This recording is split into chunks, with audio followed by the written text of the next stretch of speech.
Allez les internautes, faites du bruit. Mais non patate, on va pas parler du bruit que fait ton voisin les soirs du match du PSG, on va parler du bruit numérique.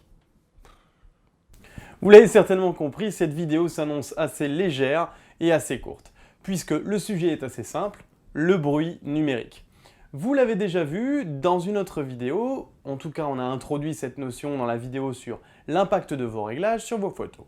Et si vous ne l'avez pas déjà vu, eh bien je vous invite à la regarder. Si vous l'avez déjà vu mais que vous n'êtes pas à l'aise avec le bruit, je vous invite à la re-regarder.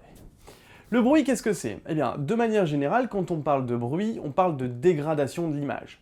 Le bruit est un terme qui nous vient du monde de l'audio et qui désigne le signal parasite d'un appareil, comme un micro ou une enceinte. Eh bien, le bruit en photo, c'est un petit peu la même chose. Le bruit peut être comparé à un parasite. C'est un parasite qui vient perturber votre image, et cela de deux façons différentes. En effet, il existe principalement deux formes de bruit, le bruit de chrominance et le bruit de luminance. Ils se traduisent de deux façons différentes. Le bruit de chrominance, comme son nom l'indique, produit des effets de couleur. Des petites taches, en général de couleur verte et rouge, viennent se former sur notre image. Je vous mets ici à quoi ça correspond, comme ça vous avez un visuel. Le bruit de luminance, comme son nom l'indique, est aussi une variation lumineuse.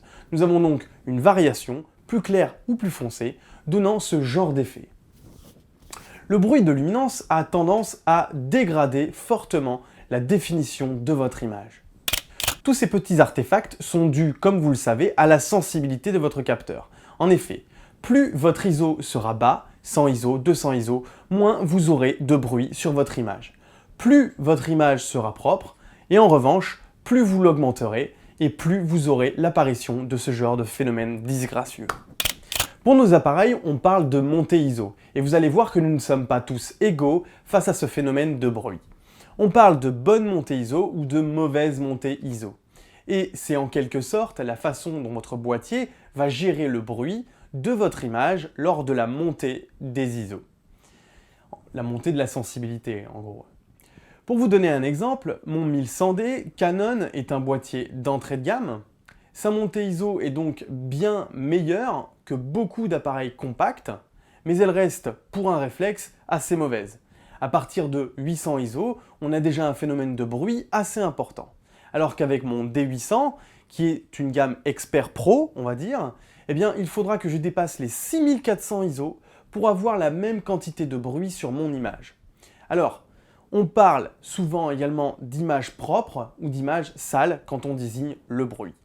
Vous entendrez donc souvent les photographes dire que leur montée ISO est bonne ou que leurs images sont propres à tant d'ISO. En réalité, ils parlent de leur montée ISO. Pour ma part, j'ai vraiment très rarement l'occasion de gérer des problèmes de bruit, mais on va voir qu'il existe des solutions assez intéressantes en post-traitement. Et nous allons voir ça tout de suite. Allez, c'est parti. Voyons donc ce qu'on peut faire sous Lightroom. Alors pour ça, j'ai utilisé donc une photo basique qui a été prise à 25 600 ISO.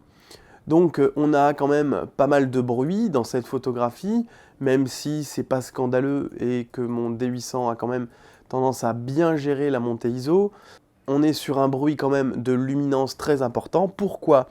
Eh bien parce que on se rend compte que Lightroom affilie déjà une valeur de réduction du bruit de chrominance, donc couleur pour chrominance, de 25. On n'est pas à 0 automatiquement, on est déjà à 25, puisque il ne faut pas oublier qu'un fichier RAW n'est rien d'autre qu'un conteneur qui contient des informations, et que le logiciel Lightroom, ou n'importe quel autre dérotiseur, ne fera qu'une interprétation de ce fichier RAW, et qu'il peut affilier des valeurs par défaut à l'affichage de ce fichier. Et effectivement, ici on voit qu'on est à 25 de base. Si je me remets à 0, on voit qu'on a beaucoup plus de bruit de chrominance, et on voit effectivement l'apparition de plein de petites taches rouges et vertes. Alors, il est possible que, vu la qualité d'enregistrement, vous n'ayez pas un rendu qui soit vraiment fidèle à ce que je suis en train de vous dire, mais en tout cas, si ce n'est pas le cas, je vous invite à faire la même expérience chez vous et vous vous rendrez compte des mêmes effets que moi. Vous prenez n'importe quelle photo à une très haute sensibilité, vous la passez dans le logiciel et vous observerez les mêmes choses que moi. Onglet détail, j'ai oublié d'en parler, et bien évidemment dans l'onglet développement. Développement détail et dans la partie réduction du bruit. On va présenter ce petit onglet détail d'ailleurs, puisque ici on voit qu'on a une petite fenêtre d'aperçu, je ne sais pas trop comment on pourrait appeler ça, et effectivement vous pouvez dézoomer à l'intérieur, aller chercher, rezoomer à l'intérieur, etc. Vous avez aussi la possibilité, alors ça serait bien de dézoomer, vous avez aussi la possibilité avec ce petit outil eh bien, de vous déplacer dans l'image et vous voyez que l'onglet aperçu eh bien, va suivre. Voilà, donc là je peux me mettre sur le Philips, on voit mon inscription.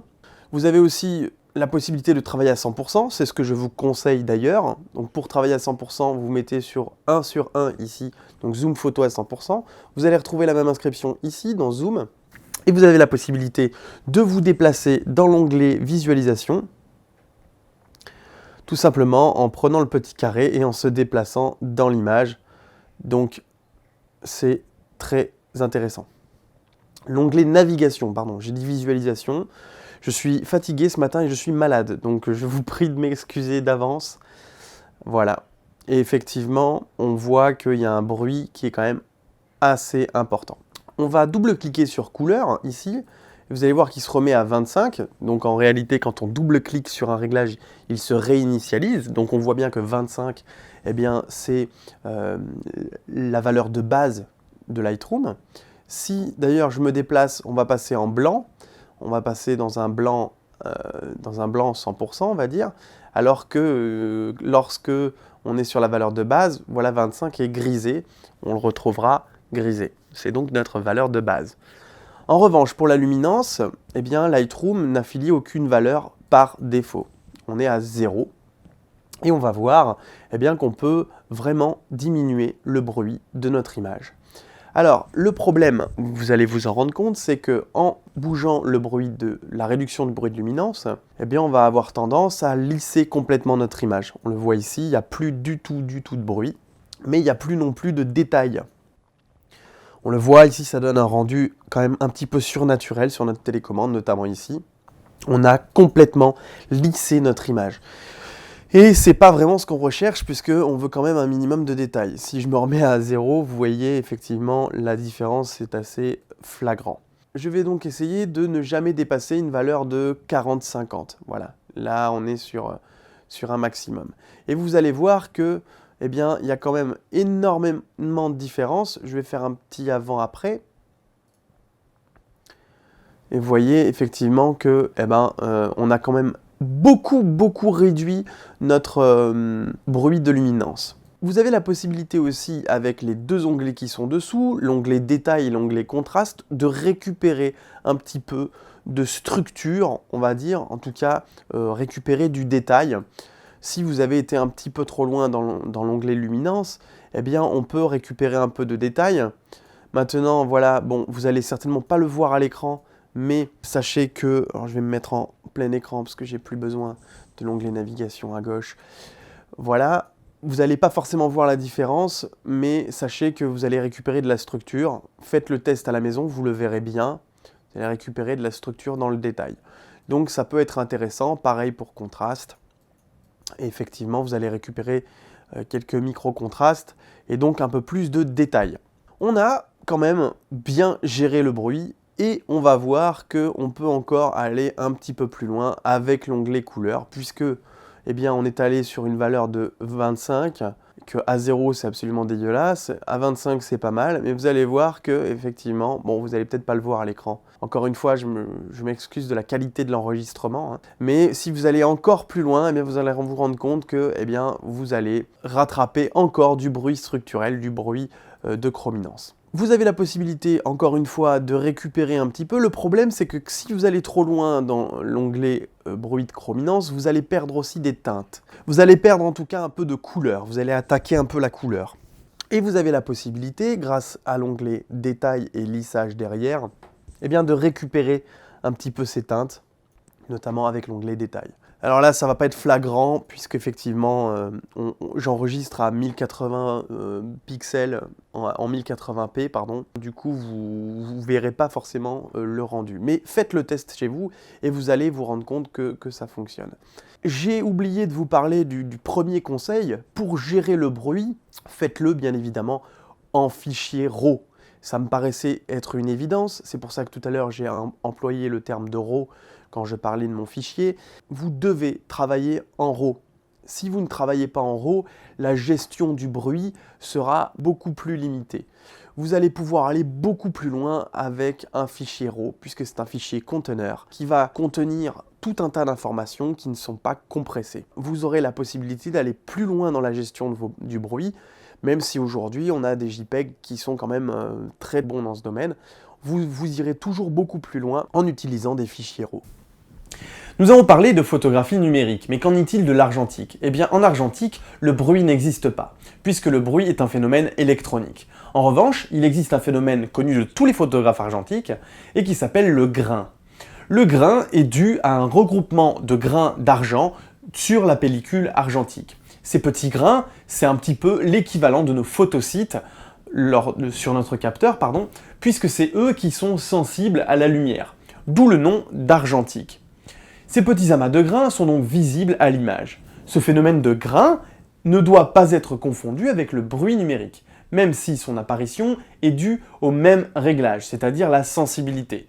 Alors on augmente ou on diminue la sensibilité de notre capteur, mais on peut aussi utiliser des films ou des pellicules plus ou moins sensibles. On retrouvera donc des péloches de 200 ASA ou 1600 de l'autre côté par exemple. Ce sont donc deux phénomènes différents. L'avantage de l'argentique par rapport au numérique, c'est que le grain est parfois un phénomène qui est recherché, alors qu'en photographie numérique, le bruit est un phénomène que l'on veut en règle générale, éviter. Il existe une autre forme de bruit auquel vous pouvez être confronté, et qui est d'ailleurs souvent oubliée.